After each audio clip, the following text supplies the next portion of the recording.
एक और episode soulful Monday का और आपकी प्रेजेंटर सरिता आपके सामने। कैसे हैं आप? उम्मीद करती हूँ जहाँ भी हैं खुश हैं और खैरियत से हैं। और अब थोड़ा सा इजी हो गया है यहाँ यूके में तो, लेकिन अभी भी इंडिया में काफी बंदिशें हैं और बहुत से लोग सफर कर रहे हैं। तो मैं यही कहूँगी कि कोरोना की बीमारी से जूझ रहे हैं जो, उन्हें ईश्वर हिम्मत दे और उनके परिवार को भी, क्योंकि कोई भी उनके पास नहीं जा सकता, उनसे मिल नहीं सकता है, तो इट्स वेरी डिफिकल्ट कि किस तरह से वो कोप करते हैं। और दूसरी बात ये है कि पोस्ट कोविड में उनको ठीक होने के बाद भी बहुत कमजोरी एंड साइड इफेक्ट्स हैं, तो प्लीज अपना जरूर ध्यान दीजिएगा।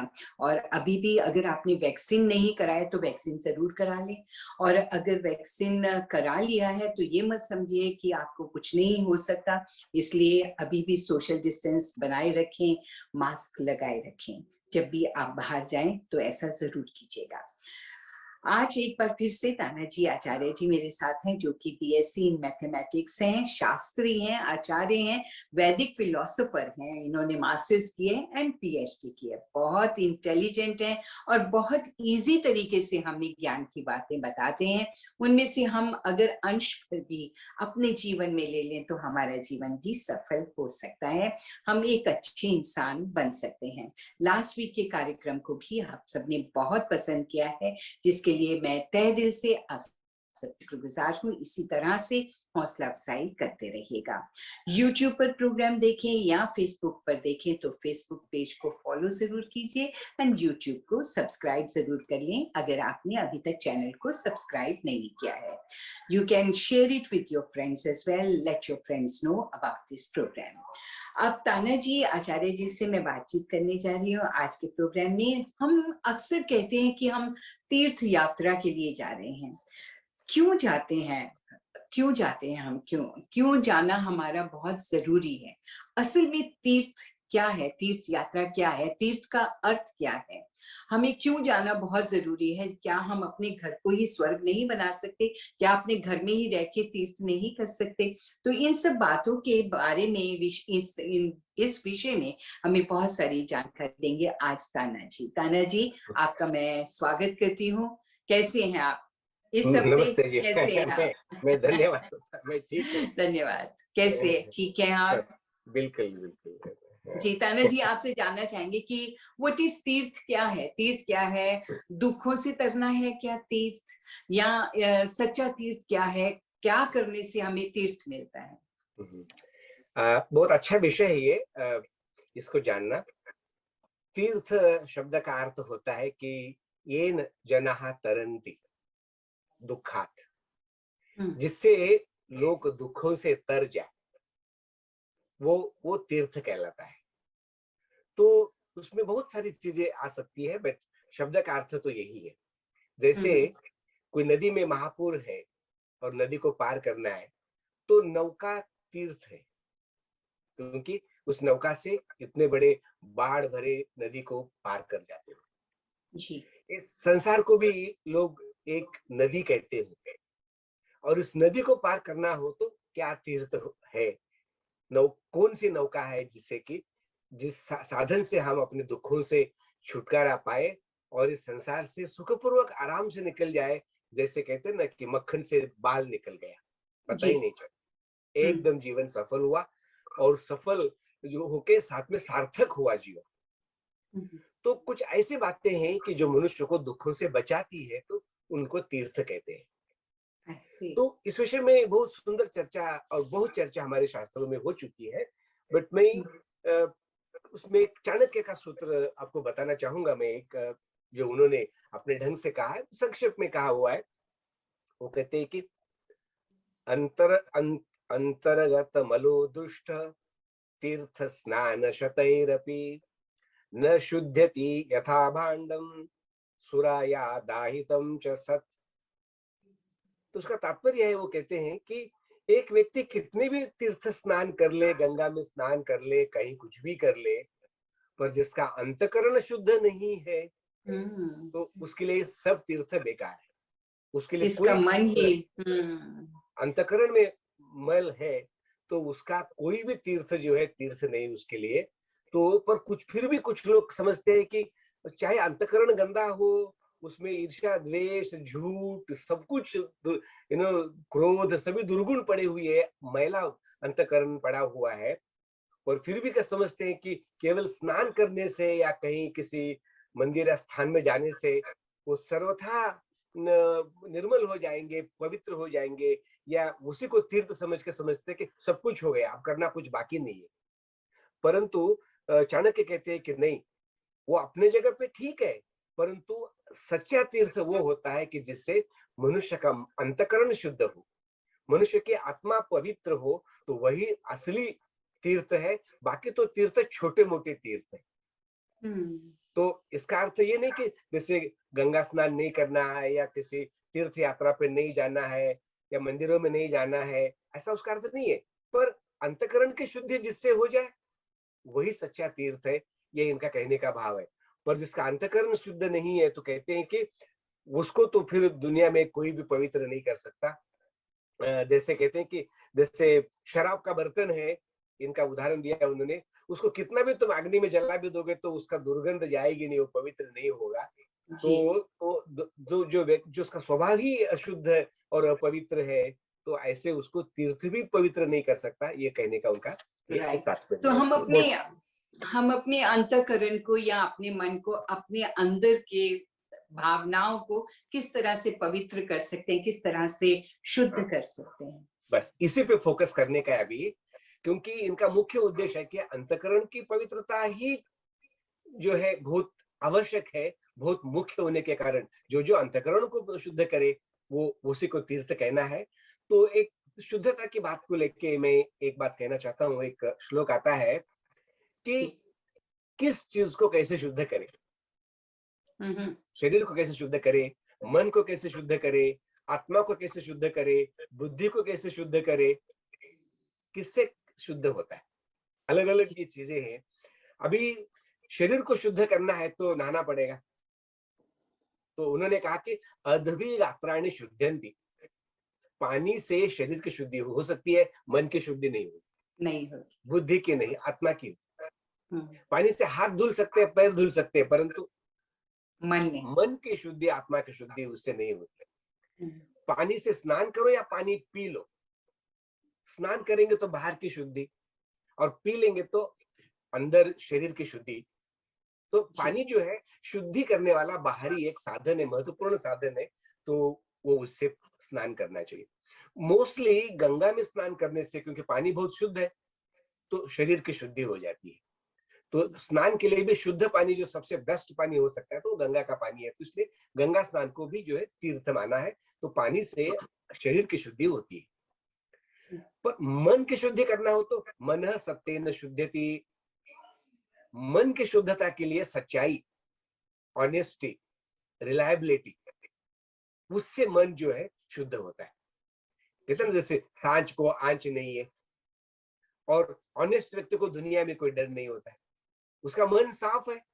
वो कहता है मेरा मन साफ है तो मुझे किस बात का डर है, मैंने चोरी नहीं की, मैंने झूठ नहीं बोला, मैंने कोई गलत काम किया ही नहीं है। तो समझे ना, वो मन की शुद्धता के लिए हमको सच्चाई के ऊपर व्यवहार करना चाहिए। सत्य भाषण, सत्य व्यवहार, सदाचार करेंगे तो उसका मन शांत होगा, तो उसको जीवन में आनंद मिलेगा। पानी के शरीर से शरीर में स्वास्थ्य मिलेगा, वो निरोगी होगा, तो वो उससे शुद्धि होती है। और आत्मा की शुद्धि के लिए बोला विद्या तपो व्याम भूतात्मा। आत्मा की शुद्धि करना हो तो विद्या और तप। विद्या का अर्थ होता है ज्ञान, ज्ञान, और तप का अर्थ होता है सुख दुखों को समान रूप से सहन करने की शक्ति। तो जिस व्यक्ति में ज्ञान, विद्या और तप, वो दो हो जाए तो उससे उसकी आत्मा शुद्ध होती है। और बुद्धि को शुद्ध करना हो तो ज्ञान चाहिए, ज्ञान से ही बुद्धि शुद्ध होती है। तो इसलिए हम लोग ज्ञान लेते हैं ना, कहते हैं ज्ञानात मुक्ति, ज्ञान से दुखों से छुटकारा हो जाएगा। क्योंकि ज्ञान से बुद्धि शुद्ध होगी तो उससे फिर सर्टेनली हमारे जीवन में जो है दुखों से हमारा छुटकारा हो जाएगा, ऐसा एक श्लोक कहता है। और शुद्धता में जो है एक श्लोक में चाणक्य महाराज ने कहा हुआ है कि शौच जो शुद्धता है वो क्या क्या होनी चाहिए, कहते वाचः शौचम, हमारी वाणी में शुद्धता होनी चाहिए, जी अर्थात सच्चाई होनी चाहिए, तो वो वाणी की शुद्धता है। और मन की शुद्धता, जैसे बोला कि सच्चाई से मन की शुद्धता होती है, तो वो शुद्धता है। इंद्रिय निग्रह, अपने इंद्रियों के ऊपर भी संयम करना, ये भी जो है एक एक शुचिता का भाग है, वो भी हमको करना चाहिए। सर्वभूते दया, सब भूतों पे दया करना, ये भी एक शौच कहलाता है, शुचिता, पवित्रता कहलाती है। तो जी इन सभी में भी सबसे अधिक शुचिता जो होती है वो अंतःकरण की शुचिता होती है, तो ऐसा उन्होंने ये कहा हुआ है। right. और व्यवहार में अर्थ शौचम विशिष्यते, तो पैसे संबंधी व्यवहारों में जो शुचिता होती है ना, जो ऑनेस्टी होती है, जो जो होती है, वो Purity. व्यवहार में पैसे Yeah. के लौकिक जीवन में अर्थ शौचम विशिष्यते, अर्थ व्यवहार संबंधी शुचिता जो है वो बहुत बड़ी बात होती है। तो और उन्होंने कहा कि दूसरा एक श्लोक आता है महाभारत में, ब्रह्मचर्य शुद्धता है, शौच है, तपह वो शुद्धता है, शांति, शांति का भाव ये शुचिता है, मांस और मदिरा आदि का परित्याग शुद्धता है, जी मर्यादा में व्यवहार करना शुद्धता है। तो ऐसे उन्होंने ये शुचिता के, शुद्धता के लक्षण बताए उन्होंने थोड़े से ये। या तो शुद्धता मीन्स प्योरिटी, प्योरिटी किस तरह से प्योरिटी आ सकती है आप में। करना और मन को वश करना, ये भी शुचिता से ही आता है। तो ये शुद्धता के, उन्होंने शुचिता के कुछ बातें बता दी कि ये शुद्धता कहलाती है। जी तो उसके बाद में स्कंद पुराण में एक बड़ी सुंदर उन्होंने एक श्लोक आता है, वो शब्दार्थ से ही आपको समझ में आ जाएगा। कहते सत्यम तीर्थम, तीर्थ क्या है? सत्य सत्यम तीर्थम, सत्य क्षमा तीर्थम, क्षमा तीर्थ है, इससे आप तर दूसरों को। जाओगे, जी सत्य जी से तर जाओगे, क्षमा से तर जाओगे। तीर्थम इंद्रिय निग्रह, इंद्रियों से अपनी इंद्रियों पे विजय, संयम, कंट्रोल कंट्रोल, करेंगे तो। ये तीर्थ है, क्योंकि उससे दुखों से बच जाओगे। यदि पांचों इंद्रिय अपने अपने दिशा में चले जाए तो आपको पता है कि आदमी कभी सुखी नहीं हो सकता है। तो इंद्रिय निग्रह भी तीर्थ है। जबकि हम लोग केवल पानी में स्नान करना या कहीं यात्रा के लिए चले जाना, देव दर्शनों के लिए वगैरह, तो हम उसी को तीर्थ कहते हैं। पर स्कंद पुराण में कहा है कि इंद्रिय निग्रह तीर्थम, ऐसा कभी हम विचार नहीं करते जी हमारे। फिर कहा भूत दया तीर्थम, प्राणी मात्र के ऊपर दया करना ये तीर्थ है, क्योंकि उससे बच जाओगे, आप दुखों से बच जाओगे, तर जाओगे। भूत दया तीर्थ है। फिर आर्जवम च तीर्थम, जो आर्जव जो होता है, जो थोड़ी सरलता और कोमलता नम्रता का जो भाव होता है थोड़ा सा, वो भी जो है वो तीर्थ कहलाता है। फिर ज्ञानम तीर्थम, ज्ञान, ज्ञान भी एजुकेशन। तीर्थ है। ऋषियों ने किस तरह से इसको सरल बना दिया है। फिर कहा तपह तीर्थम, तपस्या या तपस्या भी तीर्थ है। तप, जीवन में तप नहीं है, सुख है, दुख है, सहन शक्ति नहीं है, तो भी आपको जीवन में आप नहीं तर सकते, दुखों को पार नहीं कर सकते, दुखी हो जाओगे। तो केवल ज्ञान से नहीं है, ज्ञान तो तीर्थ है, पर तप भी होना चाहिए, तप से भी आप संसार से तर जाओगे। तो ये जो 7 चीजें हैं, ये तीर्थ कहलाते हैं, इससे आप दुखों से बच जाते हैं। मैं इसमें केवल इतना ही कहना चाहता हूं कि केवल स्नान को ही तीर्थ न कहो, बल्कि ये सभी चीजें, 7 चीजें तीर्थ है। तो जो आपने बोला था ना कि क्या घर में बैठ के भी तीर्थ यात्रा होती है, तो ये तो सब घर में बैठ के तो करना है। घर में बैठे अपने मन को अगर आपने साफ कर लिया, प्योर कर लिया, आप दूसरों के प्रति बहुत अच्छे हैं, तो ये भी एक तीर्थ है। दूसरों का सम्मान करना, वो भी एक तीर्थ यात्रा की तरह है। जरूरी नहीं है कि तीर्थ यात्रा हरिद्वार गए या हज में जाते हैं लोग कि हमारी अंदर प्योरिटी हो जाए। कहीं भी जाए, इलाहाबाद, त्रिवेणी, कहीं भी जाते हैं, गंगा स्नान के लिए लोग जाते हैं, तो ये जरूरी नहीं है। आप अपने मन को शुद्ध कर लें तो वो सबसे बड़ा परंतु ये भी तीर्थ। बता दूं कि जैसे हम गंगा जाते हैं नहाने के लिए तीर्थ के रूप में, तो वो भी तीर्थ है, क्योंकि श्रद्धा से आप जहां तक वहां तक जाते हो और जी आपके जी। मन में आध्यात्मिकता का भाव हो, गंगा की स्नान आपको मिल जाए, तो सर्टनली आप में ये शुद्धता, आध्विक आत्राणी शुद्धति जो होता है, तो वो भी तीर्थ ही होता है। नहीं वो भी ओनली है, पर मुख्यतः, अपने मन को भी शुद्ध करना, हाँ वो सबसे बड़ा। हाँ, मुख्यतः ये होती है कि जिस चीज से भी मन की पवित्रता होती है तो वो उसके लिए तीर्थ है। जिसको जिससे भी हो जाए वो सभी जी तीर्थ होते हैं। पर मन की पवित्रता का अर्थ समझते हैं कि उसमें सच्चाई हो, ऑनेस्टी हो, रिलायबिलिटी हो, क्षमा हो, सत्य हो, दया भाव हो, समझ रहे ना, ये सभी चीजें उसमें होनी चाहिए, तो वो सभी तीर्थ है। उसके साधन अलग हो सकते हैं, परंतु ये सभी तीर्थ कहलाते हैं। जी महर्षि दयानंद ने तीर्थ की परिभाषा में ये बताते हुए ये बोला है कि 21 चीजें तीर्थ है। इसमें अच्छा तो केवल 60 गिनाई थी। जी जी। तो उन्होंने तीर्थ की परिभाषा करके बोला कि पहला बोला वेदादि सत्य शास्त्रों का पढ़ना पढ़ाना तीर्थ है। मतलब उसको पढ़ोगे तो जिंदगी तीर्थ से तर यात्रा हो। जी जाओगे यात्रा सफल जी। हो जाएगी आपकी। चाहे वेद हो, मतलब जो जिसमें भी फेथ सब रखता है, जिस भी विश्व सब रिलीजन में। शास्त्र, ज्ञान या के शास्त्र जो हमको हम्म आध्यात्मिकता दे, ज्ञान दे हमको, हम्म तो वो वेदादि सत्य शास्त्र जो है ना, वो अध्ययन तीर्थ है। हम्म। फिर दूसरा बोला विद्वानों का संग तीर्थ है। हाँ, अब समझ रहे ना, जो व्याख्या की लिटरल लोगों जरूरत, के साथ बैठेंगे, उनसे सीखेंगे, तो वो भी तीर्थ है। तो कहते ना तर जाओगे उनके साथ, तो आप तर जाओगे, यानी हम्म। आपका जीवन आराम से सफल हो जाएगा। तो इसलिए बिल्कुल। विद्वानों का संग तीर्थ है। फिर बोला परोपकार तीर्थ है। दूसरों के ऊपर दया करना, दया परोपकार करना, करना। परोपकार करना, कितना सिंपल कर दिया। फिर हम्म कहा धर्म अनुष्ठान करना, धर्म के धर्म। अनुसार व्यवहार करना, और यज्ञ यागादि जो धर्मानुष्ठान होते हैं वो भी, जी जी। उससे भी वो भी हमारे लिए तीर्थ है, तीर्थ। उससे बच जाओ। हम्म, पांचवा बोला योगाभ्यास तीर्थ है। योगाभ्यास करना, अब देखिएगा मेडिटेशन। कैसे खोला है ऋषि ने, तो हम्म हमें इजी हो जाता है। जी। फिर अब योगाभ्यास में अष्टांग का पालन करेंगे, यम नियमों का पालन करेंगे, तो तर तो जाओगे ना। बिल्कुल। और योग का जो मुख्य उद्देश्य है, योग चित्त वृत्ति निरोध, अपने चित्त को, अपने अंतकरण को शुद्ध करना, अपने आत्मा को शुद्ध करना, यही तो उसका उद्देश्य।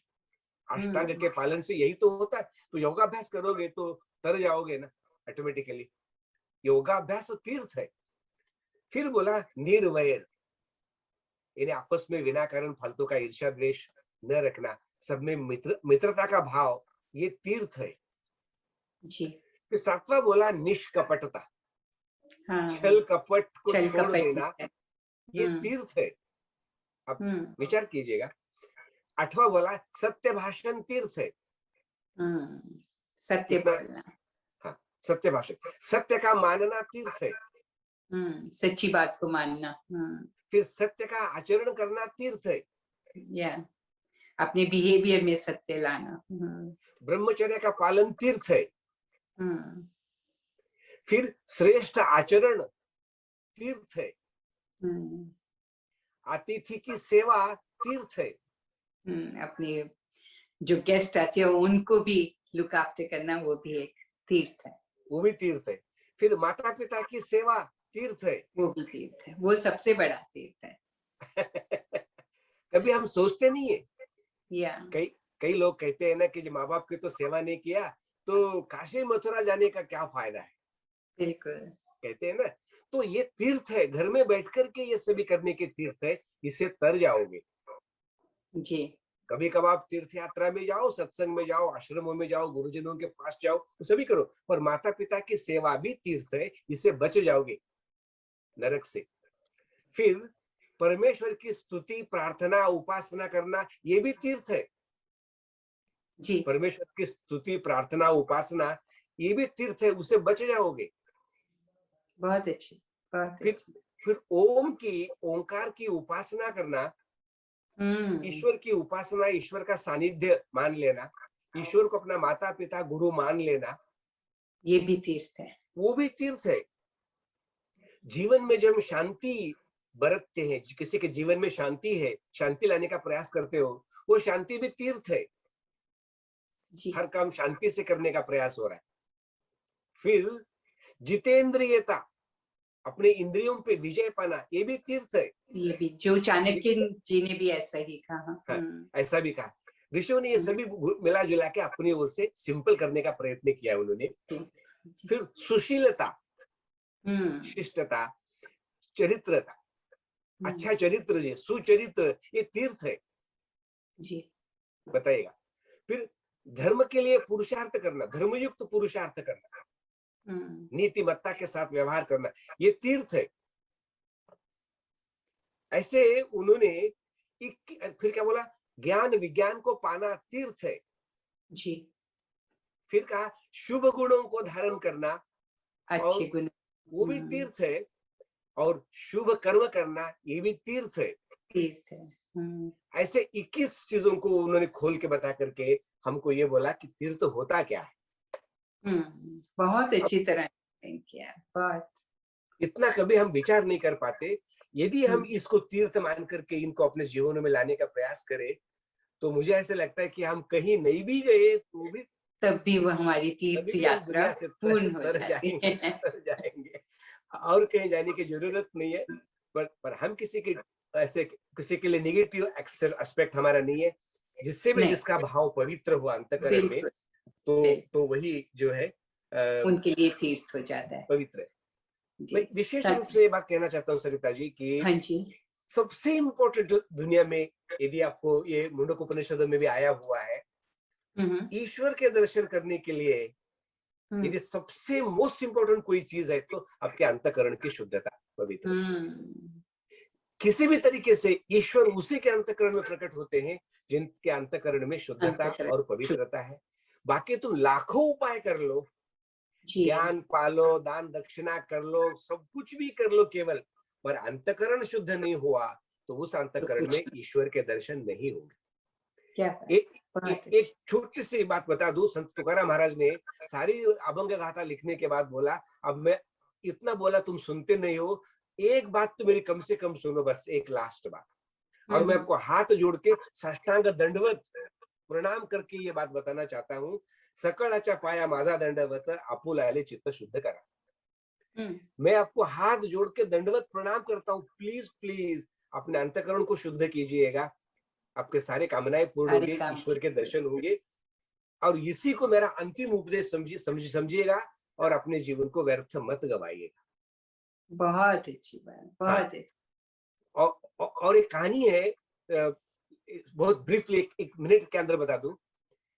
एक गांव में भिक्षा मांगते मांगते एक साधु एक स्त्री के घर में गए, भिक्षा मांगा उन्होंने। तो भिक्षा मांगती वो लेडी जो है कहने लगी, भिक्षा तो मैं तब दूंगी साधु जी यदि आप मुझे ऐसा उपदेश दो कि मेरे जीवन के सारे दुख दूर हो जाए। तो उन्होंने सोचते रहे, बोले तभी तक भिक्षा आपको मैं नहीं दूंगी। तो साधु सुनते रहे, वो कहने लगी, ऐसे ही तुम आते हो, खा के भिक्षा मांगते हो, चले जाते हो, नहीं मुझे ऐसा उपदेश दो कि जिससे मेरा सारा जीवन का कल्याण हो जाए जी। तो साधु उसका सारी बातें सुन के कहने लगे, आज मैं आपकी भिक्षा नहीं लूंगा, मैं कल लूंगा, कल आऊंगा, उपदेश दूंगा, भिक्षा ले जाऊंगा। तो कल आए तो वो तैयारी बैठे थे कि साधु आज आएंगे, मुझे कुछ ऐसा उपदेश ज्ञान देंगे, मेरे जीवन का कल्याण होगा, सब सुखमय हो जाएगा। और उसका पहले दिन तो बड़ी गुस्से वाली हो गई थी, उसका बड़ा भला बुरा कहा, अपमान किया साधु का। तो आज जो है जब साधु आए तो हाथ में उसकी भिक्षा तैयारी थी, आटा जो भी, चावल जो भी था। तो वो कहने लगे, देखिए भिक्षा तो तैयार है, मुझे उपदेश दो पहले। तो साधु ने अपना पात्र आगे किया। वो पात्र इतना गंदा था, मटमैला था, कीचड़ लगा था उसको। तो वो उस महिला ने कहा कि तुम भिक्षा में लेने के लिए आए हो, अन्न लेने के लिए आए हो, अब तुम्हारा पात्र इतना गंदा है कि मैं इसमें कैसे मैं ये खीर, ये दूध, ये चावल, ये आटा डालूं मैं इसके बीच में। पहले जाओ वापिस, अपने पात्र को धो के आओ, फिर मैं इसमें अपना भिक्षा दूंगी, उसके पहले भिक्षा मैं नहीं दूंगी। जी। तो इन्हें कहा, हे माते, मैं आपको यही तो बताने आया हूँ आज, तेरा अंतःकरण ही शुद्ध नहीं है, पवित्र नहीं है, अब उसमें मैं ज्ञान दूंगा तो भी मेरा ज्ञान ही बेकार हो जाएगा। तो मैं कैसे इसमें ज्ञान दे दूं, इसलिए मैंने कल नहीं दिया। जिस दिन आपका मन अंतःकरण श्रद्धा भाव से पवित्र हो जाएगा, उसमें सचमुच में सात्विकता आएगी, तभी मेरा ज्ञान देना आपके काम आएगा। नहीं तो मेरे ज्ञान से आपका कल्याण होने वाला नहीं है। पहले अंतःकरण को तो शुद्ध करो, अपने मन को शुद्ध करें, अपने ये मन सब को तो शुद्ध करो। मन को शुद्ध नहीं करे, कितना भी सत्संग करो ना, कितना भी उपदेश दो ना, उसके काम आएगा नहीं।